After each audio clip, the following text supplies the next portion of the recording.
వీరులకు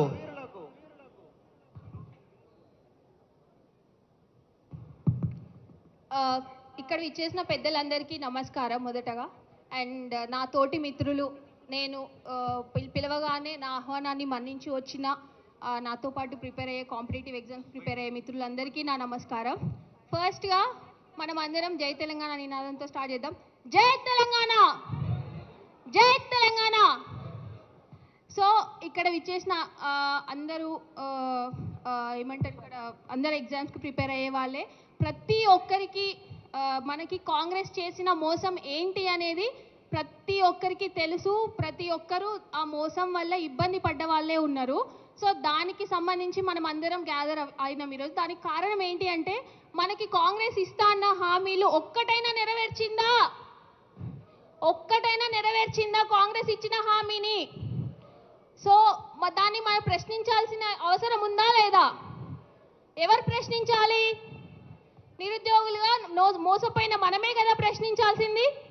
సో దానికోసమనే ఈరోజు ఇక్కడ మనం కాంగ్రెస్ నిరుద్యోగ బాకీ కార్డు ఆవిష్కరణ కార్యక్రమం కోసం ఇక్కడ అందరం గ్యాదర్ అవ్వడం జరిగింది. ఇక్కడ చూస్తే చాలా పలు జిల్లాల నుంచి వచ్చారు. ఎందుకు వచ్చారు అంటే, కేవలం కాంగ్రెస్ వల్ల మోసపోయాం కాబట్టి దాని మా బలం ఏంటో చూపించాలి, మేము ఇట్లా మోసపోయాము అని ప్రతి ఒక్కరి ప్రాబ్లం, ప్రతి ఒక్కరి ఇబ్బందిని ఎక్స్ప్రెస్ చేయడం కోసము ఇక్కడ గ్యాదర్ అయినారు అందరూ. సో ఇక్కడ చాలా ప్రాబ్లమ్స్ ఉన్నాయి. కాంగ్రెస్ ప్రభుత్వం రాకముందు ఇచ్చిన హామీలు ఏంటి, వచ్చిన తర్వాత చేసిందేంటి, అవన్నీ చెప్పుకుంటూ పోతే నాకు తెలిసి రోజంతా పడుతుంది. మనకి ఇస్తాన్న ఒక్కటి కూడా ఇవ్వలేదు. ఇందులో ముఖ్యంగా ఈ మధ్య కాలంలో మనం చూస్తుంది గ్రూప్ 1 అంశం. గ్రూప్ 1 అంశంలో మనకి అన్యాయం జరిగిందా లేదా? అన్యాయం జరిగిందా లేదా చెప్పండి.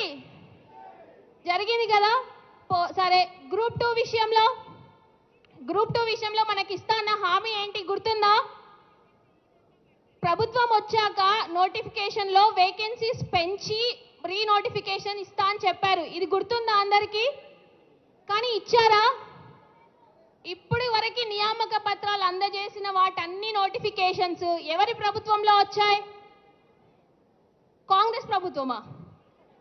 నియామక పత్రాలు ఇచ్చిన నోటిఫికేషన్స్ అన్ని బీఆర్ఎస్ ప్రభుత్వంలో వచ్చినాయే కదా. వాటన్నిటికీ కూడా ఇప్పుడు మేమే నోటిఫికేషన్స్ ఇచ్చామని చెప్పుకోవడం ఎంతవరకు కరెక్ట్? అబద్ధాల పాలనే కదా ఇదంతా. మనకిచ్చిన హామీలన్నీ నెరవేర్చకుండా అబద్ధాలతోటి కాలయాపన చేస్తుందా లేదా కాంగ్రెస్ ప్రభుత్వం?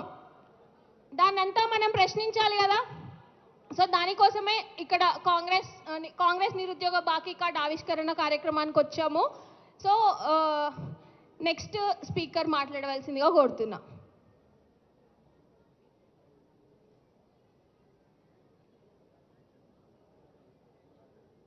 ఎమ్మెల్యేలు మర్రి రాజశేఖర రెడ్డి గారు, లక్ష్మారెడ్డి గారికి వేదిక మీదకి